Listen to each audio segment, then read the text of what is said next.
saya diberitahu bahawa ramai orang di Malaysia ini keliru dengan keadaan politik.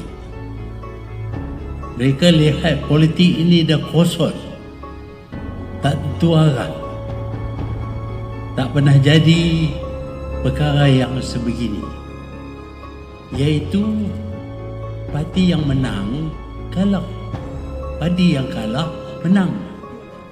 Macam mana kita nak fikir ni? Tetapi itulah yang sudah berlaku.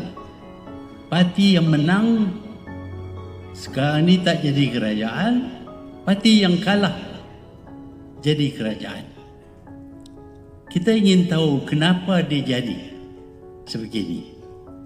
Sebenarnya apabila BN kalah dalam pilihan raya ke-14, Najib berasa cukup takut kerana dia tahu kalau dia kalah, kalau dia tidak jadi kerajaan lagi, maka dia akan dipenjara kerana dia telah lakukan bermacam jenayah, curi duit, rasuah, bersihkan duit yang kotor, macam-macam lagi yang dilakukan oleh Datuk Seri Najib. Kalau nak kira charge dalam mahkamah, lebih daripada 100 kesalahan Datuk Seri Najib. Dia tak boleh lari. Apabila dia kalah, dia akan dihadapkan ke mahkamah dan besar kemungkinan dia akan tinggal dalam penjara agak lama. Menyedar akan kemungkinan ini, Datuk Seri Najib cuba mencari jalan supaya dia dapat jadi kerajaan walaupun sudah kalah. Sebab itu, dengan serta-merta dia menghubungi Parti PAS untuk mengadakan satu pakatan mereka untuk menubuh kerajaan UMNO dan PAS. Malangnya jumlah tak cukup untuk mendiri kerajaan, dan dia terpaksalah terima bahawa Parti Pakatan Harapan yang akan jadi kerajaan.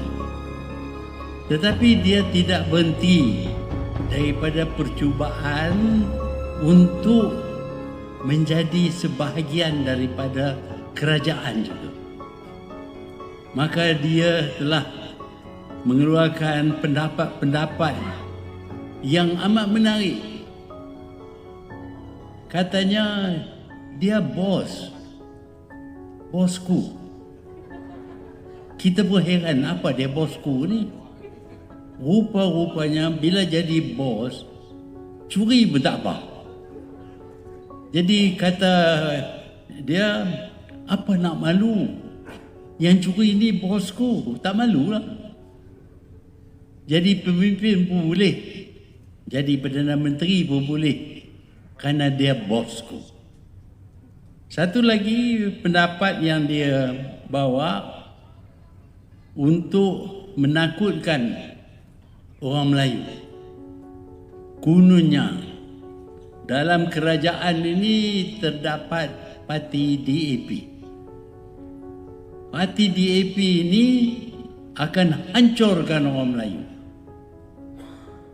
Dan masing-masing rasa takutlah.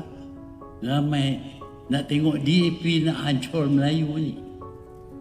Tuan-tuan dan puan-puan, Melayu tak mudah dihancur. Ya, kita ada kelemahan tertentu. Tetapi kalau kita lihat sejarah kemudian ini, orang Melayu lawan dengan komunis yang bersenjata. 12,000 orang komunis bersenjata. Mereka berperang dengan kerajaan, tetapi kita kalahkan komunis dan kita haramkan parti ini. Dia tak boleh bergerak lagi. itu parti komunis. Saya bercakap dengan Nelson Mandela. Dia tanya saya, macam mana awak boleh kalahkan gorila komunis? Karena bagi Nelson Mandela, gorila tak boleh kalah. Saya jelas kepada dia bahawa kita berusaha menawan hati dan akal fikiran rakyat Malaysia.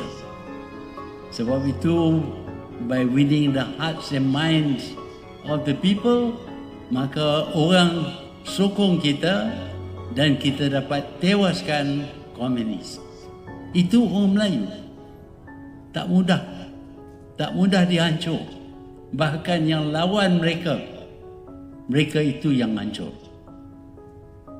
Orang komunis ni hancur sehingga sekarang ni tidak ada parti komunis lagi dalam Malaysia dan mereka tidak dapat bergerak sama sekali. Bukan itu saja. Pihak British nak buat Malayan Union, nak rampas negeri kita, nak jadikan sebuah negara yang terbuka kepada semua kaum. Sekali lagi, orang Melayu bantah. Walaupun raja-raja mereka sudah tanda tangan serah negeri-negeri, tetapi rakyat bangun dan menentang penyerahan ini. Dan British terpaksa undur, kalah. Cuma dua tahun saja dapat mengadakan Malayan Union. Dengan British, kita boleh menang. Walaupun kita bukanlah orang kaya. Hanya kerana kita bersatu saja kita menang. Dan banyak lagi yang menunjuk bahawa orang Melayu mampu mempertahankan diri mereka. Kita diserang oleh penyangak mata wang pada tahun 1997, 1998. Nak bagi jadi kita ini miskin.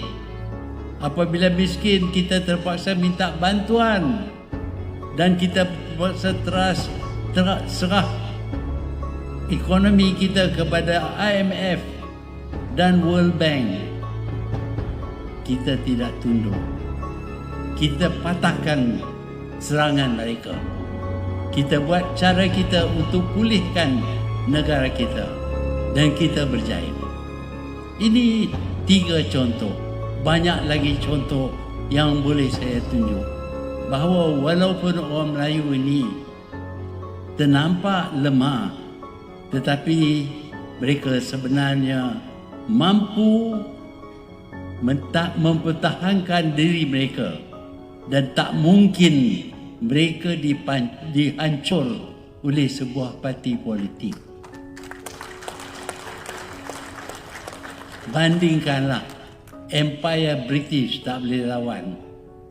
Penyangak mata wang seluruh dunia kalah. Komunis kalah. Semua ini kita mampu buat dengan syarat kita bersatu. Kalau kita bersatu, tak ada siapa yang boleh hancurkan kita. Tetapi Najib bercakap berkenaan dengan kehancuran orang Melayu oleh DAP ini, dan ada orang Melayu yang percaya. Betul percaya ke tak betul tak tahulah. Tapi mereka kata, oh, kita mesti hancurkan, kita mesti singkir DAP.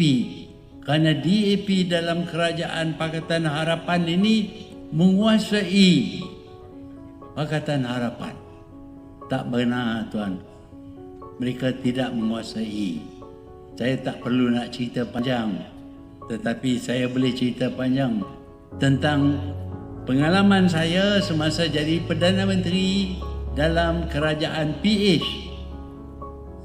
Guan Eng, DAP, tak boleh buat sesuatu apapun melainkan dipersetujui oleh kabinet dan akhirnya dipersetujui oleh saya.